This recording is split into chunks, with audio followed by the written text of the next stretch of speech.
اب میں کبھی توحید بیان کرتا ہوں نا، لوگ اس پہ بھی کہتے ہیں یار یہ اس سے تو فلاں مسلک کے لوگوں کو تکلیف ہو رہی ہے، ویورز کٹ رہے ہیں. تو میں ان سے کہتا ہوں بھائی توحید بھی اگر کھول کھول کے بیان نہیں کریں گے تو بہتر نہیں ہے کہ میں بھی ایک چھولے کی ریڑھی لگا لوں. توحید کی اپوزٹ کیا ہے؟ شرک. تو شرک کی نفی کرنا توحید ہی ہے نا. تو سب سے بڑا شرک پتہ ہے کیا ہے؟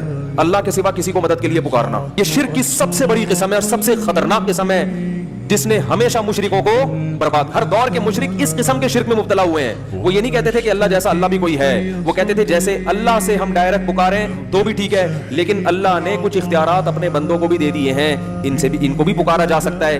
اسی شرک کی نفی کے لیے دنیا میں پیغمبر آتے رہے ہیں اور اسی کے لیے اللہ نے ہم سے ہر نماز کی ہر رکعت میں کہلوایا ایاک نعبد و ایاک نستعین، اے اللہ صرف تیری عبادت کریں گے. اللہ کو پتا تھا یہ عبادت کے مفہوم میں گھما دیں گے بات کو، اس لیے اگلا جملہ کہلوایا ایاک نستعین، مدد صرف تجھی سے. تو اب یا اللہ مدد کے علاوہ تمام راستے اللہ نے بند کر دیے کہ نہیں کر دیے؟ یہ بڑا خطرناک شرک ہے.